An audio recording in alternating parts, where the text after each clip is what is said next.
Muy buenas a todos, bienvenidos a un análisis más. En esta ocasión vamos a hacer un análisis de una partida que se le conoce como la partida con la torre más valiente en la historia del ajedrez, o también conocido como la batalla de Hastings.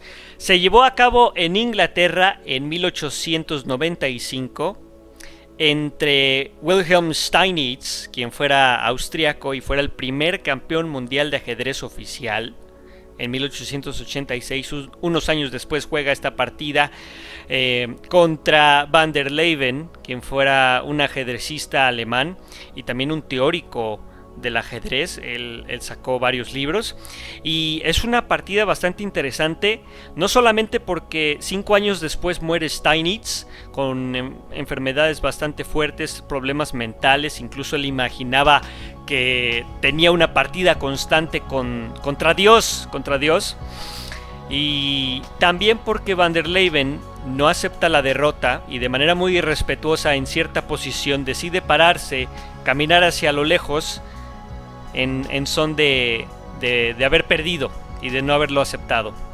Pero vamos a ver cómo llegamos a eso. Esta partida es un poquito más larga, pero está bastante interesante, no hay errores tan marcados como en algunas otras partidas que hemos visto de años anteriores, cuando el ajedrez era más romántico. Aquí ya empieza una nueva era en el ajedrez. Así que abre con blancas Steinitz E4, le responden con E5, caballo F3, caballo C6, alfil a C4 y le responde con alfil a C5, la apertura italiana Jocopiano, C3 preparando D4, caballo F6 y responde con D4, captura y después alfil a B4, jaque. Se defiende con un C3 poniendo en el camino del alfil a un caballo. Y aquí ya se pueden hacer un montón de cosas. La manera en la que responde Van der Leeuwen es con su peón a D5, invitando a más intercambios. Y bueno, eso es exactamente lo que sucede. Captura. Y aquí enroque por parte de Steinitz, que manda a proteger a su rey luego. Eso es una buena movida.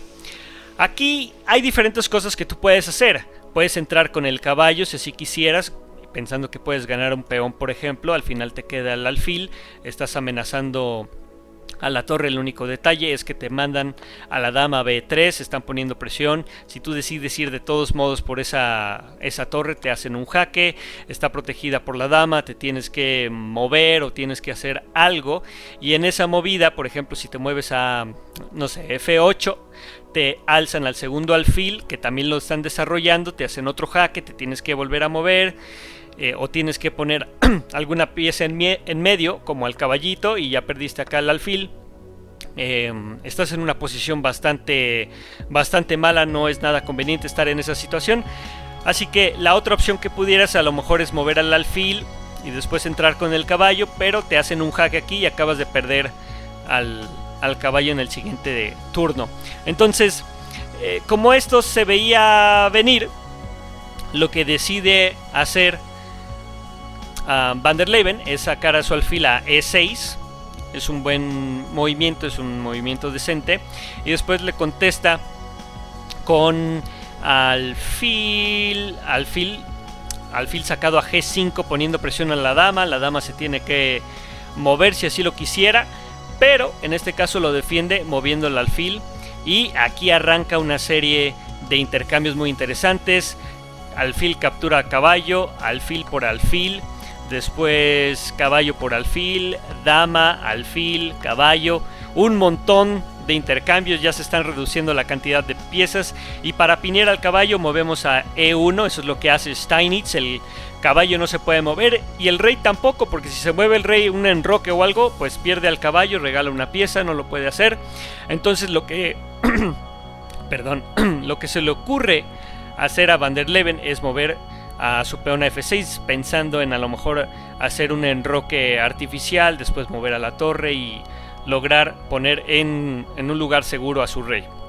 Es un enroque artificial lo que estaba planeando, pero para esto le responde entonces reina E2 poniendo presión. Lo tienes que defender, si no en el siguiente turno jaque mate. Alza a la dama, trae a la torre poniendo presión en este pequeño peón el peón lo tiene que sacar, lo baja con C6 y después aquí hay diferentes cosas que se pueden hacer, pero una de las que les permite a Steinitz todo lo que viene a continuación es el peón a D5 y este captura y aquí D4 con ideas a lo mejor de E6 y poner algunas casillas del rey en aprietos, que sería bastante incómodo. Entonces toma acción, Van der Leyen se mueve a F7 y a partir de aquí empieza gran parte de la magia y de las razones por las que Van der Leyen se para y se va del juego sin renunciar a él como tal. Lo que sigue a continuación es E6, que está siendo protegido por la dama, no pasa nada. Lo que se le ocurre a Van der Leyen es mover a C8 poniéndole presión a esta casilla, pero para eso le responde con G4 poniendo presión aquí. Tienes que reaccionar porque si no va a ser bastante incómodo algo así. Responde con G6, es lo que se le ocurre, pero aquí es en donde les pido que pausen el video, se tomen unos segundos y traten de identificar el mejor movimiento de blancas.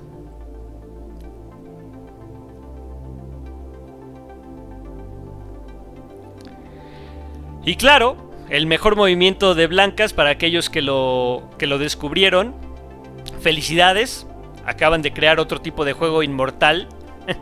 Y es caballo a G5. Caballo a G5. Eso pone en jaque al rey y al mismo tiempo descubre a la dama. Obliga un movimiento forzado a que el rey vaya y proteja en E8 a su propia dama. Pero esto es precisamente lo que permite podríamos decir un sacrificio, pero es un movimiento en el que una torre muy valiente, quizás la torre más valiente de la historia del ajedrez, entra en acción.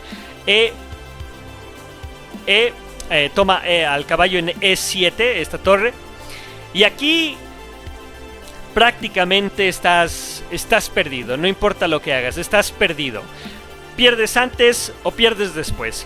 Si tú, por ejemplo, decides capturar con la dama, que pudiera ser un movimiento bastante válido, pues entran con la torre por acá, tienes que responder a ello, después la dama, la tienes que ofrecer, no hay otro movimiento, captura, y estás en un final de un juego nada cómodo contra un caballo y tú no tienes ninguna otra pieza menor, solo peones. Entonces, posiblemente con la dama no, si entras con el rey te hacen un jaque de este lado, si decides moverte a D8, nada está en tu favor, no vas a poder hacer muchas cosas ahí. Si decides moverte entonces a E8, te mandan a la torre y eventualmente te vas a tener que mover, pero te alzan a lo mejor al caballito o algún otro tipo de jugada en la que igual vas a terminar bastante incómodo. Por ejemplo, si te mueven aquí a E6, al caballo E6, estás prácticamente obligado a hacerlo con la dama. Y si lo haces con la dama, pues ya estás en un juego en el que tienes dos torres contra una dama y una torre. Y para tratar de jugar al intercambio vas a bajar a tu torre, jaque, te lo bajan, juegas al intercambio y estás torre contra dama. No hay nada que hacer aquí. Entonces, la mejor jugada o la mejor defensa para esto es rey F8 y es lo que juega precisamente Van der Leyen. Y aquí en F8, lo que puede seguir son otras cosas, pero este juego no se llamaría la torre más valiente del ajedrez si no fuera por la serie de movimientos que acontecen. Jaque, se mueve, jaque, se mueve, jaque, se tiene que volver a mover y aquí regresa una vez más al jaque. Fíjense que la dama en todo momento pudo haber sido capturada, pero siempre está el peligro de jaque mate de este lado, entonces no se puede hacer eso para quienes lo estaban pensando. Tienes que mantener el jaque, no puedes perder eso de la vista. Y aquí lo que decide hacer Van der Leyen es regresarse, pero aquí ya entra la dama y le hace un jaque nuevamente. Entonces el rey tiene que reaccionar. Ya perdimos a la torre más valiente, pero continúa con los jaques. Y aquí poco a poco en los siguientes movimientos se va haciendo jaque, poco a poco moviendo al rey, obligándolo a estarse recorriendo hasta el punto en el que pues ya no queda mucho por hacer. Los siguientes movimientos son bastante críticos, es solamente perder el tiempo. Pero déjenme decirles algo, para este movimiento Van der Leyen ya se había parado y ya se había retirado. Los siguientes movimientos que estamos viendo aquí fue lo que reportó Steinitz precisamente al público y a los reporteros de cómo hubiera continuado este juego. Es decir, que ya no había escapatoria, estabas completamente perdido. Reina F8, después te ponen para ofrecer un intercambio, pero aquí te mueven al caballo a F7, te tienes que mover porque es un caballo, y finalmente jaque mate en D6. Ya no hay nada que hacer aquí, la torre está cubriendo completamente, el caballo para acá, y bueno, la dama no puede ser capturada, se acabó el juego. Así que esta es la partida de la batalla de Hastings. Espero que les haya gustado. Si tienen algún comentario, déjenlo abajo. Y pues bueno, nos vemos en el próximo análisis de juego. Hasta la próxima.